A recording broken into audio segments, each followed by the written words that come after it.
You've totally been there, right? You're staring at something you wrote and it just feels messy. It's confusing, it's clunky, maybe it's just plain off. Well, today, we're going to learn how to take that chaos and turn it into writing that's sharp, clear, and actually says what you mean. You know that exact feeling I'm talking about? You write something, you read it back, and you just kind of cringe. It sounds awkward, but you can't quite put your finger on why. That feeling? That's your brain telling you it's time for a little cleanup. I love this way of thinking about it. Editing isn't about being a perfect grammar robot. Nope. It's about making your ideas easy for someone else to get. It's like tidying up your room so a friend can walk through without tripping over all your stuff.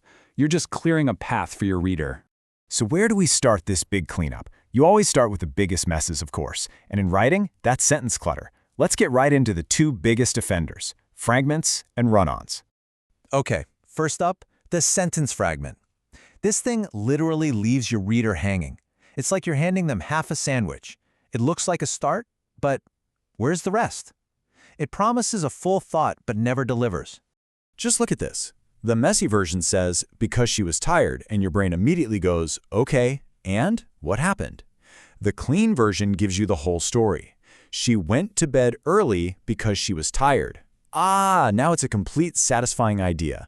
Now, on the flip side, you've got the run-on sentence. This is the total opposite problem. It's like a whole bunch of ideas all smashing into each other with no breaks, no punctuation, just a huge pile-up on the page that makes it impossible to follow. And would you look at how simple the fix is? The messy version is just this breathless rush of words. But by adding a couple of simple periods, we create three distinct thoughts. We give the reader a second to breathe and take in each part of the story. So much better. All right, we've cleared out the big clutter. Next up on our tidying list is making sure the most important pieces of our sentences actually go together.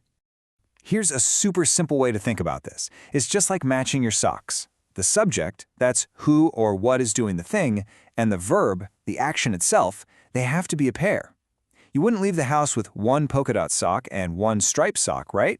Well, your subjects and verbs shouldn't be mismatched either. Now, English has this one really weird, kind of backwards rule you just have to know. For one dog, a singular subject, the verb gets an S. The dog barks. But for more than one dog, a plural subject, the verb doesn't get the S. The dogs bark. I know, it feels strange, but once you get that pattern down, it clicks. Okay, pop quiz time. Here's a sentence we hear all the time. She don't like running. The subject is she, which is singular. So, based on our matching socks rule, what's the right verb to pair with it? What do you think? And the answer is doesn't. She is a single person, so it needs that singular verb form. And look at the second part of the sentence. The rule still applies. Friends is plural, so it gets the plural verb, don't. Now both pairs are matched up perfectly, and the whole sentence just sounds right. Awesome.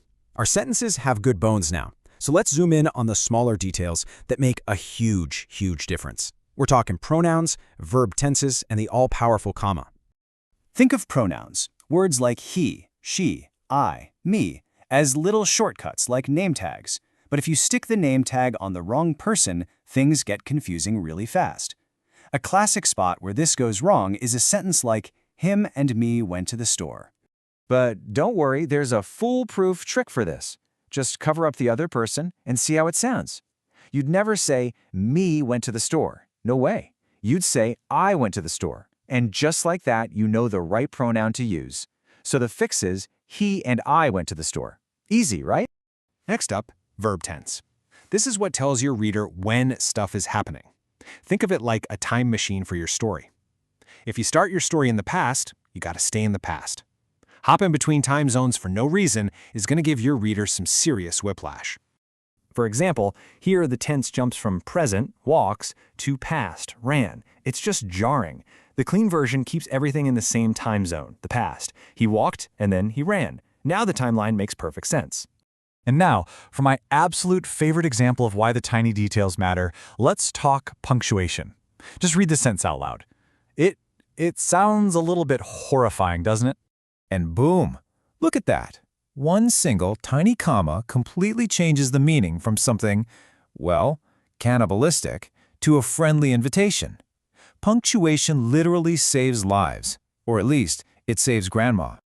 This is why punctuation marks aren't just little decorations on the page. They are the traffic signs for your reader. They tell them when to pause, when to stop, and how different ideas are connected. Using them right makes the journey through your writing smooth and safe. Okay, so we've tackled the big clutter, we've matched up our socks, and we've polished the details. But how do you actually put all this into practice without getting overwhelmed? Don't worry, I've got a super simple, actionable plan for you. Here it is, your 3-step cleanup plan. First, and this is the most important one, read your writing out loud. Your ear is an incredible editor. It'll catch all the clunky stuff your eyes just skim over. Second, don't try to fix everything all at once. That's a recipe for disaster. Do one pass just looking for verb mistakes. Then do another pass just for punctuation. And finally, read it one last time and ask yourself the big question. Is it clear? Is the room tidy and easy to walk through? And that's really what this is all about. The goal isn't just to follow a bunch of boring rules. It's to make sure people understand you. So, I'll leave you with this question. Take a look at something you've written recently. What's the first piece of clutter you're going to clean up today? Thanks for hanging out with me.